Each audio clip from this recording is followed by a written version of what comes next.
Hello दोस्तों, नए video में आप सभी का फिर से स्वागत है। जैसा कि हम लोग की डिमांड पे हम लोग क्या शुरू कर रखा है, जो इकोनॉमिक के जो क्वेश्चन थे हम लोग उसको शुरू कर चुके हैं अभी। और आप लोगों को पता होगा हम लोग क्या कर रहे हैं, 10,000 MCQ की प्रैक्टिस कर रहे हैं और अपने यूपीएससी प्रीलिम्स 2026 के लिए।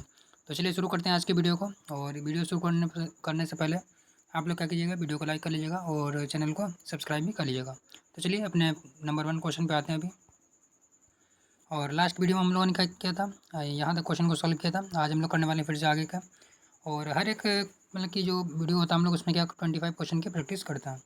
तो आज का हमारा पहला क्वेश्चन है और आप लोग इसका आंसर देने की कोशिश कीजिएगा। पहला क्वेश्चन क्या था हमारा, कोर बैंकिंग सॉल्यूशन, यानी कि कोर बैंकिंग सॉल्यूशन क्या है। कोर बैंकिंग समाधान जो है कभी कभी समाचारों में देखा जाता है, निम्नलिखित कथनों में से कौन सा इस पद का सही वर्णन करता है।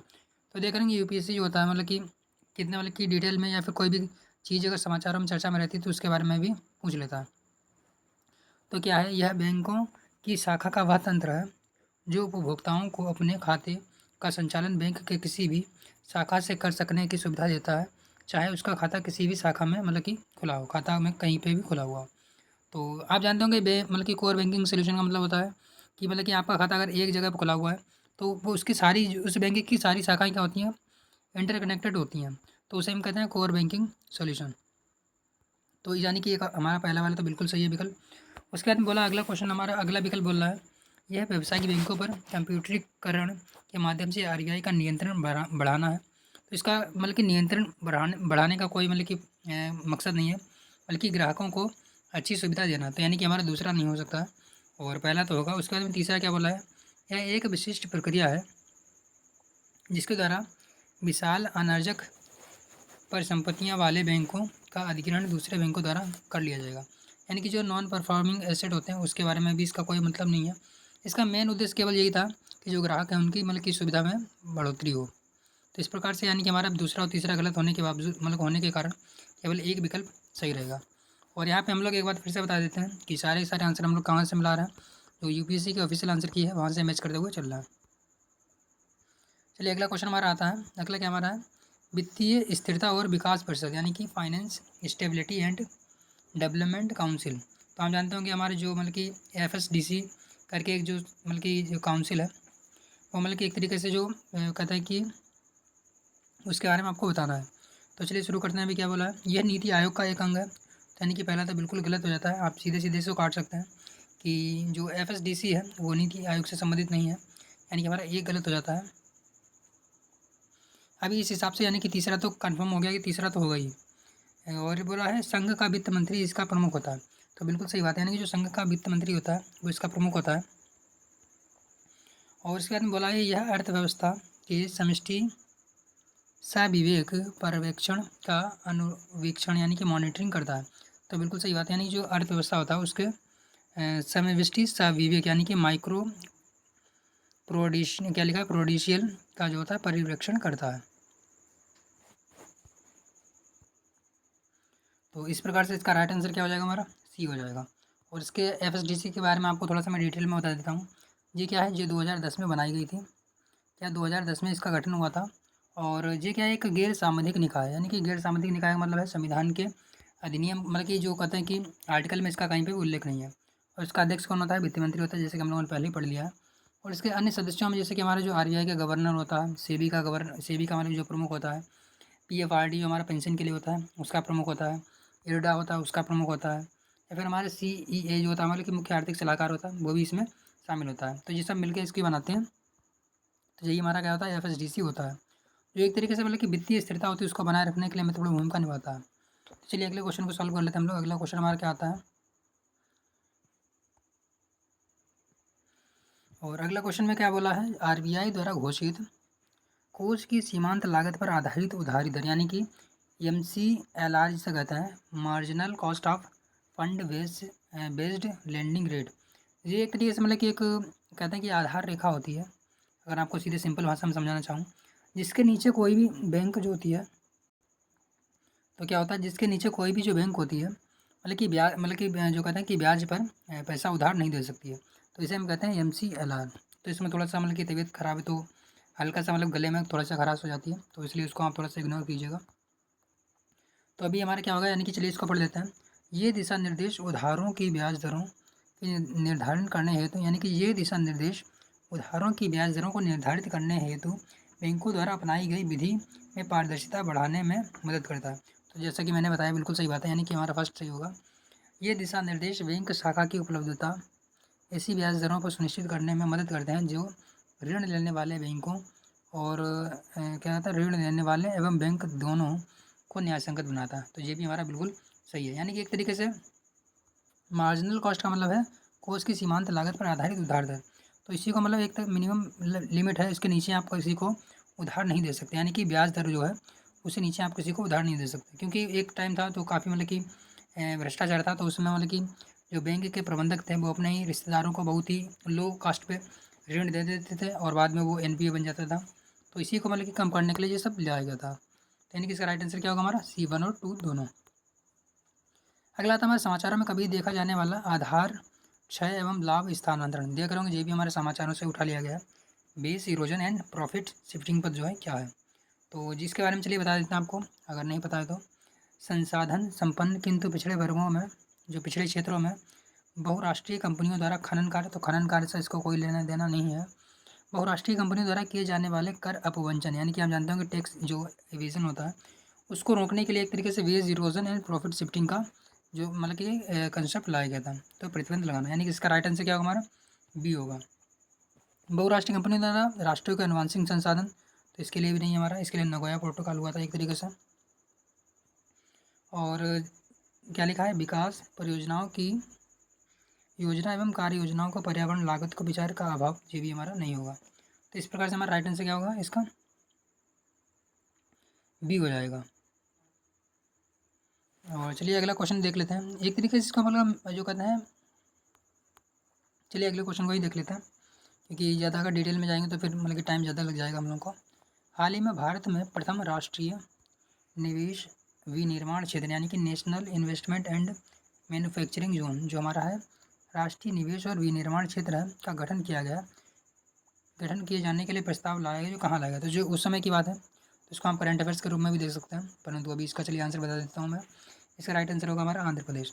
तो आंध्र प्रदेश में जो था हमारा national investment and manufacturing zone बनाने की बात की गई थी।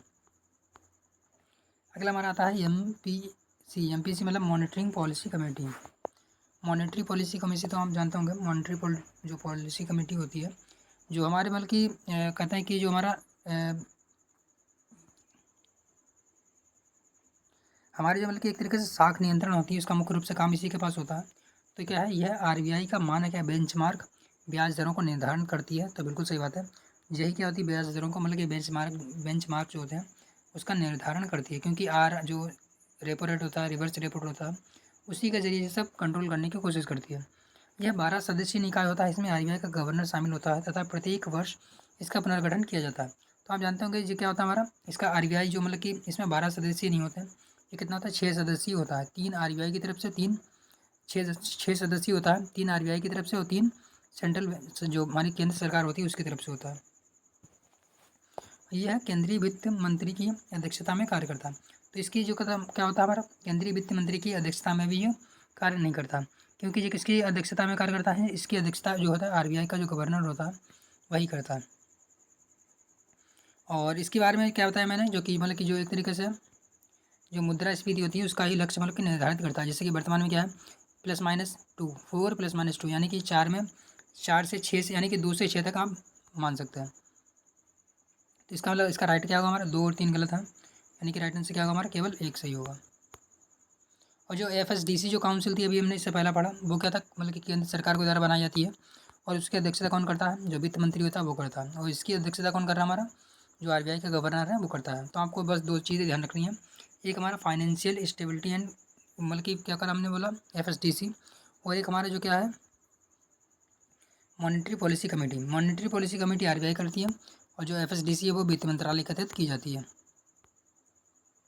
सरकार की संप्रभु क्या लिखा है, सरकार की संप्रभु स्वर्ण योजना यानी कि सॉवरेन गोल्ड मोनेटाइजेशन स्कीम एवं स्वर्ण मुद्रीकरण योजना गोल्ड मोनेटाइजेशन स्कीम का उद्देश्य क्या है। इसका उद्देश्य क्या है? भारतीय गृहस्थों के पास निष्क्रिय पड़े सोने का अर्थव्यवस्था में लाना। तो बिल्कुल सही बात है, ऐसा मतलब कि इसका एक तरीके से कहीं न कहीं लक्ष्य है और यह उद्देश्य भी है। स्वर्ण एवं आभूषणों के क्षेत्र में एफडीआई को प्रोत्साहन करना। एफडीआई को प्रोत्साहन करना इसका उद्देश्य नहीं था। इसका मुख्य रूप से उद्देश्य यह था कि मतलब कि जो भी हमारे घरों में सोना बेकार मतलब कि एक तरीके से जो बिल्कुल मतलब बिना काम का पड़ा हुआ है, मतलब कि एक तरीके से इकट्ठा है और वो मतलब कि अर्थव्यवस्था में कोई महत्वपूर्ण भूमिका नहीं निभा रहा है। तो उसको मतलब कि मार्केट में लाना और उसका जो मतलब कि उससे रुपया जनरेट होगा, उसके ज़रिए मतलब कि व्यापार को बढ़ाना, रोज़गार को बढ़ाना, विकास को बढ़ाना, यही मुख्य उद्देश्य इसका था। क्योंकि अगर घर में आपके घर में मान लिया अगर किसी के घर में 1 किलो सोना या 1 किलो चांदी रखी हुई है और वो केवल अगर रखी है उसका अगर उसके द्वारा अगर कुछ भी उत्पादन नहीं हो रहा है, तो एक तरीके से वो मतलब कि हमारा उसका मतलब कि कुछ भी कहते हैं कि प्रोडक्शन नहीं मतलब माना जाएगा उसके ज़रिए। और वहीं उसके ज़रिए आप अगर व्यापार कर लेते हैं तो मतलब कि वो प्रोडक्शन में मतलब कि अपनी भूमिका निभाता है। स्वर्ण आयात पर भारत की निर्भरता को कम करना, तो ये भी हमारा सही है लक्ष्य, यानी कि इसका 1 और 3 सही होगा, दूसरा हमारा गलत था।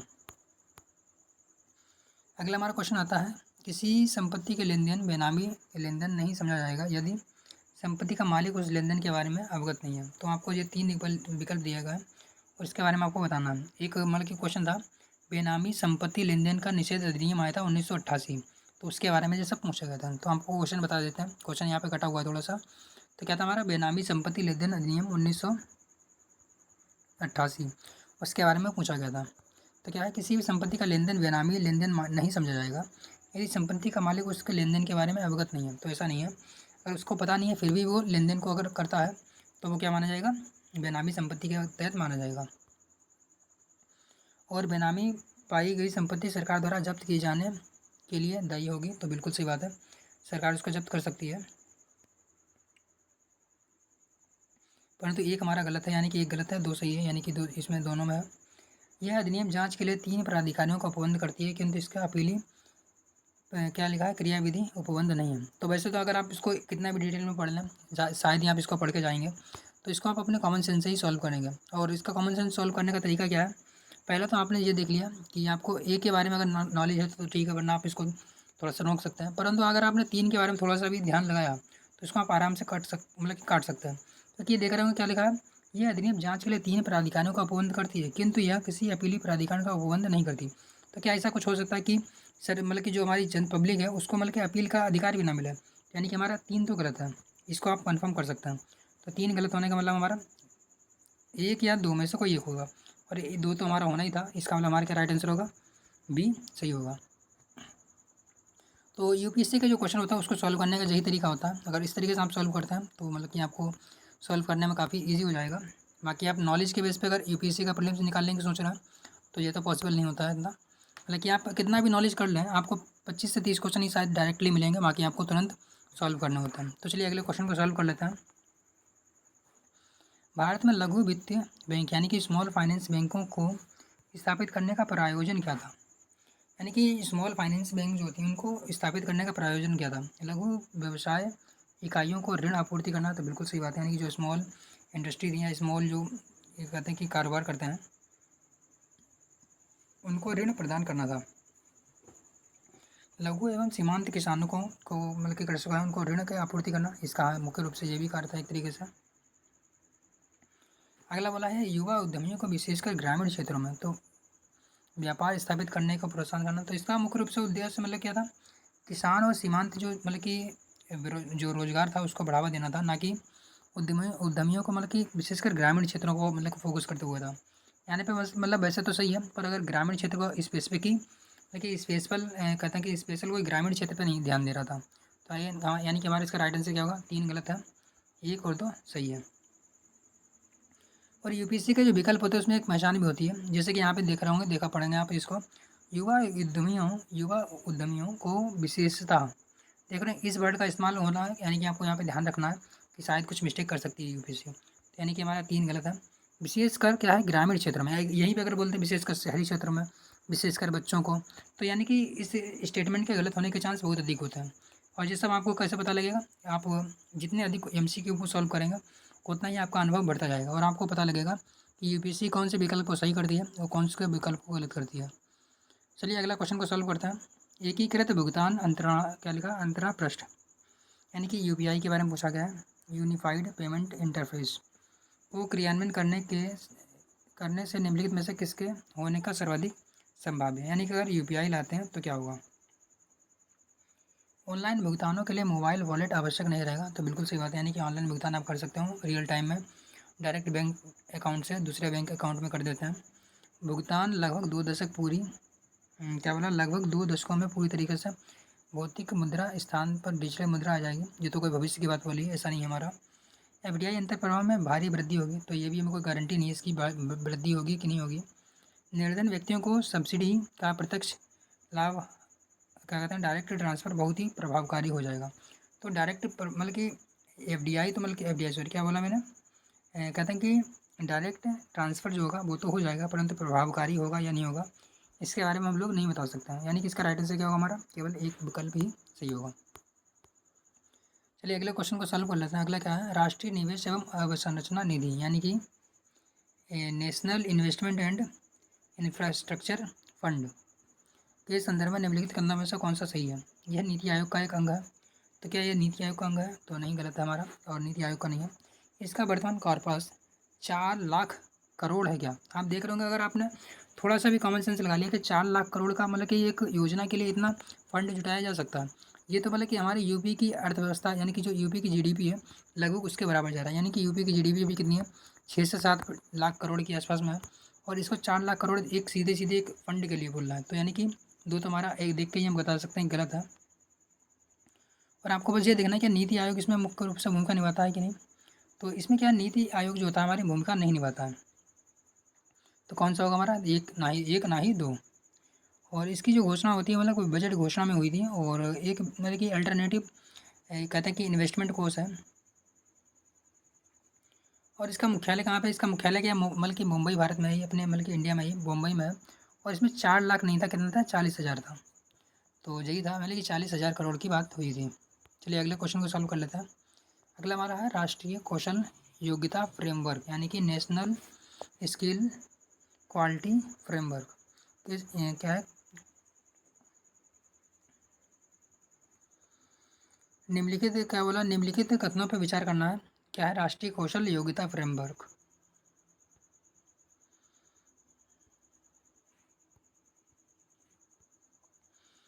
NSQF के अधीन शिक्षार्थी समक्ष क्या लिखा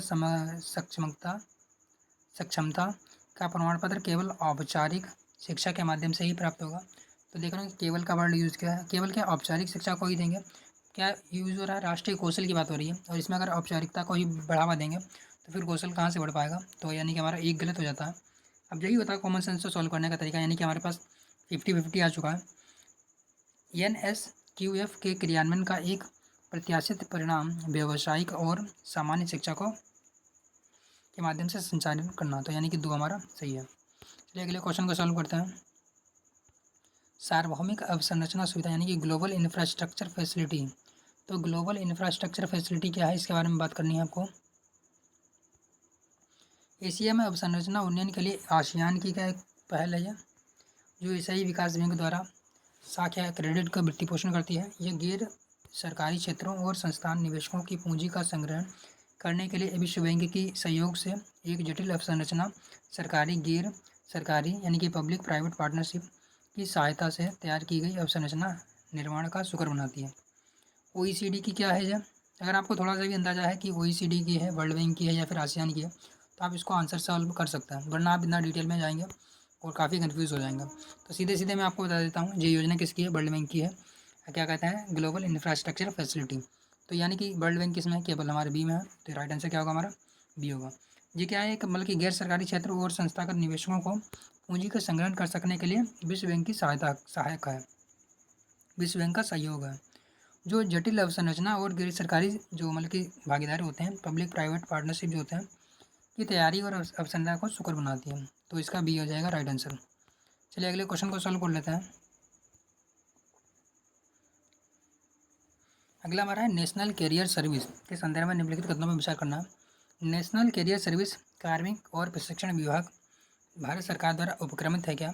अब यहाँ पे एक चीज़ और बता देता हूँ मैं आपको, अगर कभी भी यूपीएससी कोई योजना के बारे में या कोई भी सर्विस है या कुछ भी है उसके बारे में अगर पूछती है, और कहीं पर अगर कोई भी विभाग के बारे में बात करती है, तो उसके 70 से 80% चांस होते हैं कि वो गलत ही होगा। और यहाँ पे आपको ध्यान रखना होता है, हालांकि 100% नहीं होता कि गलत ही होगा, पर 70 से 80% होता है चांस कि गलत ही होता है। तो इसमें क्या मतलब कि जो हमारे जो नेशनल कैरियर सर्विस था उसमें क्या कार्मिक एवं प्रशिक्षण विभाग था क्या, तो यानी कि हमारा गलत है, कार्मिक एवं प्रशिक्षण विभाग नहीं था। इसमें कौन था हमारा, रोजगार मंत्रालय के तहत श्रम एवं रोजगार मंत्रालय था, तो यानी कि हमारा एक गलत हो जाता है। नेशनल कैरियर सर्विस को देश की अशिक्षित युवाओं के लिए रोजगार के अवसर एवं संवर्धन के लिए मिशन के रूप में आरंभ किया गया था, तो बिल्कुल सही बात है, यानी कि रोजगार के लिए बढ़ावा दिया गया था। एक मिनट इसको फिर से देख लेता हूँ जरा मैं। वैसे तो मुझे क्या है इसका आंसर जो है केवल 2 लग रहा है, परंतु यूपीएससी की ऑफिशियल आंसर किया उसने इसको क्या दिया है डी, यानी कि ना तो 1 और ना ही 2। हो सकता है यहाँ पे शायद अशिक्षित युवा की बात कर दी है तो इसलिए थोड़ा सा मिस्टेक हो रहा होगा, तो इसको आप देख लीजिएगा। चलिए अगले क्वेश्चन को सॉल्व कर लेते हैं। अगला हमारे क्या निम्नलिखित में से कौन सा जो है भारत में 1991 में आर्थिक नीतियों के उदारीकरण के बाद में घटित हुआ, यानी कि 1991 में हमारे जो अर्थव्यवस्था में क्या आया था, एलपीजी आया था, एलपीजी आया था जो कि है उसी के बारे में बात हो रही है। तो आर्थिक नीतियों के उदारीकरण के बाद क्या घटित हुआ था, जीडीपी में कृषि का जो अंश था बृहद रूप से बढ़ा था क्या, जीडीपी में कृषि का जो अंश था वैसे तो मतलब कि बृहद रूप से बढ़ा क्या था, तो आप जानते हो कि जीडीपी में जो था शुरुआत में तो हमारे जो भारत में जीडीपी था उसमें जो मतलब कि कृषि का सबसे महत्वपूर्ण भूमिका थी, परंतु जब हमारे में एलपीजी आया तो कृषि के बाद में जो सर्विस सेक्टर है या फिर जो हमारा इंडस्ट्री है उसकी भी बढ़ोतरी हुई थी, तो जीडीपी का अंश बढ़ा नहीं था बल्कि घटा था, यानी कि एक तो हमारा गलत हो जाता है, तो एक गलत हो जाता है, यानी कि हमारा एक नहीं होगा। विश्व व्यापार में भारत के निर्यात का अंश बढ़ा था, यानी कि अगर एलपीजी अगर आया यानी कि क्या कहते हैं उदारीकरण हुआ तो निर्यात तो बढ़ेगा ही, तो 2 हमारे सही है। एफडीआई अंतर प्रभाव भी बढ़ा था, सही है। और भारत के विदेशी विनिमय भंडार भी बृहद रूप से बढ़ गया था, तो यानी कि सारे के सारे सही होंगे। बस जीडीपी में जो कृषि की हिस्सेदारी थी वो बढ़ी नहीं थी बल्कि घटी थी। वैसे तो अगर आप यहाँ पे कन्फ्यूज ना होइएगा, यहाँ पे हिस्सेदारी जरूर घटी है परंतु उसकी मात्रा बढ़ी है, यानी कि जीडीपी में उसकी परसेंटेज वाइज तो कम हुआ है परंतु उसकी वैल्यू वाइज बढ़ा था, तो ये चीज़ आप लोग ध्यान रखिएगा। अगला आता हमारा भारतीय राष्ट्रीय भुगतान निगम यानी कि एनपीसीआई के बारे में बात कर रहा है, national payment corporation of India. अभी देख रहे होंगे एनपीसीआई के बारे में जो हमारा यूपीआई था, यूपीआई के बारे में यूपीएससी ने पूछा, अब पूछ रहा है एनपीसीआई के बारे में, तो यही होता है यूपीएससी मतलब कि टॉपिक को घुमा फिरा के पूछता रहता है। अगर आपने थोड़ा सा भी ध्यान दिया अगर पीवाईक्यू में तो आप नॉर्मली सॉल्व कर पाएंगे। और लोग बोलते हैं कि यूपीएससी क्वेश्चन रिपीट नहीं करती है, तो आपके सामने अभी तुरंत प्रूफ मिल गया होगा कि रिपीट होता है कि नहीं होता है। बस मतलब कि क्वेश्चन रिपीट नहीं करती बट टॉपिक रिपीट करती है, और अपना जो मतलब कि एक तरीके से होता है ट्रेंड होता है उसको भी रिपीट करती है।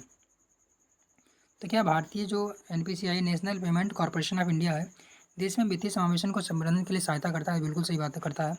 एनपीसीआई जो है उसने ही एक कार्ड भुगतान स्कीम है जो रुपये है आरंभ की है, तो ये भी हमारा बिल्कुल सही है, यानी कि 1 और 2 दोनों सही हैं। यहाँ पे आप लोगों की इन्फॉर्मेशन के लिए मैं थोड़ा सा एनपीसीआई के बारे में बता देता हूँ। जो एनपीसीआई होता है हमारा वो कई चीज़ें मतलब कि जारी करता है, जैसे कि हमारा हो गया रुपये, जो मैंने अभी जो तो बता ही दिया रुपये। दूसरा हमारा क्या होता है यूपीआई होता है, यूपीआई भी किसका है एनपीसीआई का ही है। चेक ट्रांजेक्शन सिस्टम होता है एक, चेक ट्रांजेक्शन सिस्टम में आपको लिखने की जगह बता देता हूँ सीधे। चेक ट्रांजेक्शन सिस्टम होता है वो भी यूपीआई ही जारी करता है, वो एनपीसीआई ही जारी करता है। और हमारे क्या होता है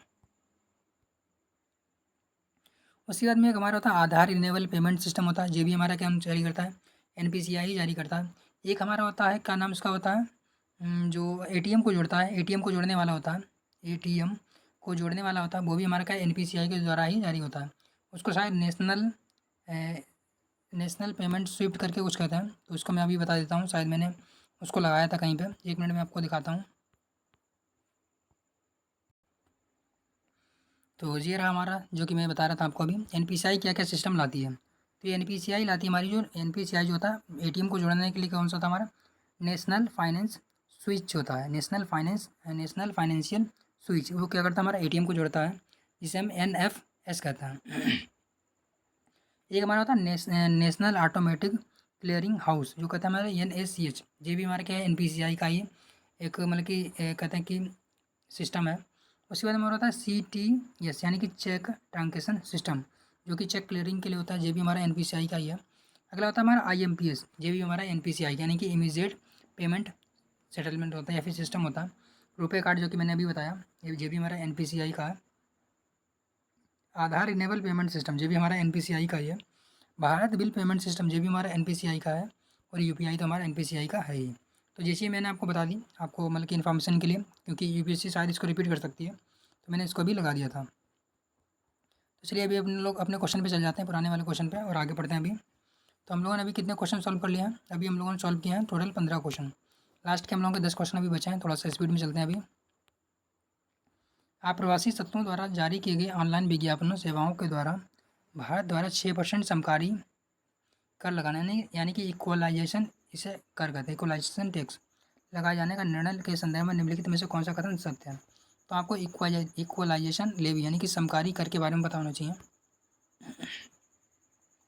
यह आयकर अधिनियम के तहत एक भाग के रूप में लागू किया। ये आयकर से इसका संबंध कोई नहीं है। भारत में विज्ञापन सेवाएं देने वाले आप्रवासी अपने गृह देश में दोहरे कराधान समझौते यानी कि डबल टैक्सेशन अवॉइडेंस भी हमारे इससे संबंधित भी नहीं है। तो यानी कि ना तो एक ना ही दो। तो जो हमारा समकारी जो कर था एक तरीके से, वो एक तरीके से जो मिनिमम होता है, क्या बोला मैंने,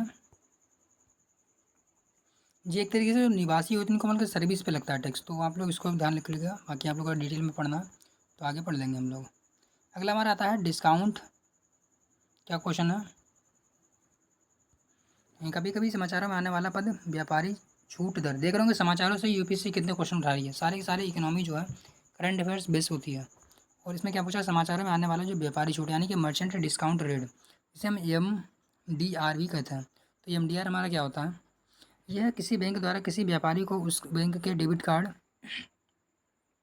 के माध्यम से भुगतान स्वीकार करने के लिए दिया जाने वाला एक प्रोत्साहन है क्या? तो प्रोत्साहन नहीं है। जी क्या होता है हमारा, एक तरीके से ऑनलाइन लेन देन करता है कोई भी व्यापारी, तो उस पर एक छोटा सा टैक्स लगता है, उसे हम कहते हैं MDR कहते हैं। यानी कि एक तो हमारा नहीं होगा।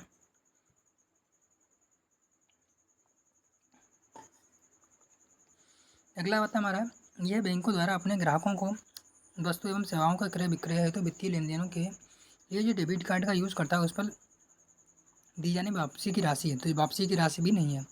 ये बैंकों द्वारा किसी व्यापारी को अपने ग्राहकों से जो डेबिट कार्ड से भुगतान पर लगाए जाने वाले एक शुल्क है। यानी कि जो अगर आप कोई व्यापारी डेबिट कार्ड से इस्तेमाल करने पर अगर जो शुल्क लगता है, जो स्मॉल सर्विस होती है उस पर, मतलब की जो सर्विस होती है उस पर जो शुल्क लगता है उसे हम कहते हैं MDR कहते हैं। ये सरकार द्वारा व्यापारियों को अपने ग्राहक पॉइंट ऑफ सेल मशीनों या डेबिट कार्ड के माध्यम से डिजिटल भुगतान पर बढ़ावा देने के लिए कोई प्रोत्साहन भी नहीं है। अगला आता हमारा निम्नलिखित कदमों पर फिर से विचार करना है। राजकोषीय दायित्व और बजट प्रबंधन यानी कि FRBM एक जो 2002 का था, एक 2023 में इसमें संशोधन किया गया था। समीक्षा समिति प्रतिवेदन में सिफारिश की गई 2023 तक केंद्र सरकार क्या करेगी, राज्य सरकारों के साथ मिलकर के ऋण से GDP अनुपात 60% रखने की इसने सिफारिश की, जो कि 40% करेगा केंद्र, 20% राज्य। तो दोनों सही बात है। राज्य सरकारें GDP से 49% की तुलना में केंद्र सरकार GDP का 21% घरेलू देता है। तो राज्य सरकार का 49 और केंद्र सरकार का 21 तो गलत है, उल्टा है एक तरीके से, उल्टा भी नहीं गलती है। यह भारत के संविधान के अनुसार यदि किसी राज्य के पास केंद्र की अगर सरकार मतलब कि केंद्र सरकार का अगर बकाया ऋण बाकी है तो कोई ऋण लेने के लिए उसे केंद्र सरकार से परमिशन लेनी पड़ती है। तो बिल्कुल सही बात है। अगर किसी भी राज्य सरकार के पास अगर केंद्र सरकार का ऋण बकाया है तो उसे क्या करना पड़ेगा, पहले केंद्र सरकार से परमिशन लेनी पड़ेगी विदेशों से या फिर कोई और ऋण लेने के लिए। तो यानी कि हमारा तीसरा विकल्प जो है सही है। तो राइट आंसर क्या हो जाएगा हमारा? 1 और 3। तो 1 और 3 हमारा सही हो जाएगा। चलिए अगले क्वेश्चन को सॉल्व कर लेते हैं। अब थोड़ा सा स्पीड में चलेंगे क्योंकि टाइम ज़्यादा हो रहा है और जो हम लोग का क्वेश्चन है उसको अभी सॉल्व करना भी काफ़ी बाकी है। पिछले 5 वर्षों में आयातित खाद्य तेलों की मात्रा घरेलू खाद्य तेलों के जो घरेलू उत्पादन है उससे अधिक रही है। तो बिल्कुल सही बात है। यानी कि जो पिछले टाइम में मतलब कि उस समय का करंट अफेयर्स था, तो जो उस समय जो मतलब कि खाद्य तेल का आयात था, जो घरेलू उत्पादन था उससे भी ज़्यादा रहा था। सही था। सरकार की विशेष स्थिति के तौर पर सभी आयातित खाद्य तेलों पर किसी भी प्रकार का सीमा शुल्क नहीं लगता। अभी देख रहे होंगे, वैसे तो आप देख के तुरंत बता देंगे कि सभी जो आयातित तेल है उस पर ऐसा क्या हो सकता है कि सीमा शुल्क ना लगे, यानी कि केवल एक इसका सही है। तो राइट आंसर क्या होगा हमारा? एक केवल सही है। अगला क्वेश्चन आता है हमारा ATM को जोड़ता है। तो देख रहे होंगे अभी हम लोगों ने इसके बारे में सॉल्व किया था और तुरंत यूपीएससी ने इसको रिपीट भी मतलब कि क्वेश्चन आ भी गया। तो ये NPCI से यूपीएससी ने कितनी बार क्वेश्चन पूछा है? टोटल 3 बार। अभी आपने अपने सामने ही देख लिया। हम लोगों ने टोटल 25 क्वेश्चन की प्रैक्टिस की और 3 क्वेश्चन इसमें NPCI से आ गए, तो इसलिए हमने उसको डिटेल में थोड़ा सा बता दिया था। तो NPCI को कौन जोड़ता है? भारतीय बैंक एसोसिएशन जुड़ता है क्या? तो आप समझ गए होंगे, बैंक एसोसिएशन तो नहीं जुड़ता है। राष्ट्रीय प्रतिभूति निक्षेप लिमिटेड भी नहीं जुड़ता है। भारतीय राष्ट्रीय भुगतान निगम तो NPCI कौन जुड़ता है? National payment corporation of India. तो हमारा सी आंसर सही हो जाएगा, जो कि हम लोगों ने इसके बारे में अभी बात भी कर ली थी। चलिए अगले क्वेश्चन को सॉल्व कर लेते हैं। पूंजी पर्याप्तता अनुपात यानी कि CAR, capital adequacy ratio. Capital adequacy ratio क्या होता है हमारा? एक तरीके से ऐसा मतलब कि होता है जो आपको मतलब कि जो कोई भी अगर कहते हैं कि कोई भी देश होता है या फिर कोई भी बैंक होता है, वो अपना कितना ऋण दे सकता है अगर उसका रिस्क अगर मतलब कि कहते हैं कि कम रहा है, यानी कि रिस्क को मतलब मैनेज कर सका है, यानी कि उसके पास कितनी संपत्ति है जो उसको रिस्क को मैनेज कर सकती है, उसे हम कहते हैं कैपिटल एडिक्वेसी रेशियो। पूंजी पर्याप्तता अनुपात यानी कि वो ऋण देने के लिए अपने पास कितनी पूंजी सुरक्षित रखेगी ताकि कोई प्रॉब्लम ना हो। तो पूंजी पर्याप्तता अनुपात वह राशि है जिसे बैंकों को अपने निधियों के रूप में रखना होता है, जिससे वह यदि खाते धारकों द्वारा देयताओं का भुगतान नहीं करने से कोई हानि होती है तो उसका प्रतिकार कर सकें। तो देख रहे होंगे वही बात बोली है, बट मैंने थोड़ा सिंपल भाषा में बोल दिया था। कैपिटल एडिक्वेसी रेशियो का निर्धारण प्रत्येक बैंक द्वारा अलग अलग होता है, नहीं इसको RBI करती है, तो यानी कि एक विकल्प सही होगा। और चलिए अगले क्वेश्चन को सॉल्व कर लेते हैं। अगला क्या है? निम्नलिखित में से कौन सा कथन लीगल टेंडर के बारे में सही है? तो वैध मुद्रा हम जानते होंगे, जो हमारा वर्तमान में चलने वाला नोट है वो एक लीगल टेंडर ही है। तो कौन सा सही है? न्यायालय में विधिक मामले के लिए फीस को चुकाने के लिए मुद्रा दी जाती है, तो वो गलत बात है, मतलब कि अलग बात है वो चीज़। वह मुद्रा जो कोई ऋणदाता अपने दावों को निपटान करने के लिए स्वीकार करने के लिए बाध्य है, तो बिल्कुल सही बात है, यानी कि विकल्प बी हमारा सही होगा। चेक ड्राफ्ट क्या लिखा? ड्राफ्ट विनिमय बिलों द्वारा बैंक की मुद्रा, ये भी हमारा गलत है। किसी देश में चलने वाली धातु मुद्रा, तो इसका धातु मुद्रा से कोई कनेक्शन नहीं है। अगर इसको लीगल टेंडर बोल देता है तो मतलब कि अलग बात हो जाती है। तो क्योंकि धातु मुद्रा होगी वो लीगल टेंडर होगी कि नहीं होगी वो अलग बात हो जाती है। लीगल टेंडर का मतलब ऐसा होता है कि अगर कोई सरकार ने उसको लीगल टेंडर घोषित कर दिया, तो अगर आप उसको कहीं भी खरीद और मतलब कि खरीद बिक्री में इसका इस्तेमाल करते हैं, तो अगर उसको कोई लेने से मना करता है तो एक तरीके से वो मतलब कि इलीगल हो जाता है और उसके ऊपर कार्रवाई की जा सकती है। चलिए आज का हमारा अपना अगला क्वेश्चन सॉल्व करते हैं। यदि भारत द्वारा किसी वस्तु का जनता को निःशुल्क उपलब्ध कराया जाता है तो क्या होता है? आप जानते हैं कि सरकार कई निःशुल्क योजनाएं लाती है, तो अगर निःशुल्क उपलब्ध कराया जाता है तो क्या होता है? विकल्प लागत शून्य होती है क्या? तो विकल्प लागत शून्य तो कैसे होगी? अगर उसको लाएंगे तो लागत तो लगेगी ही ना। विकल्प लागत की उपेक्षा की जाती है, तो इसका भी कोई मतलब नहीं बनता।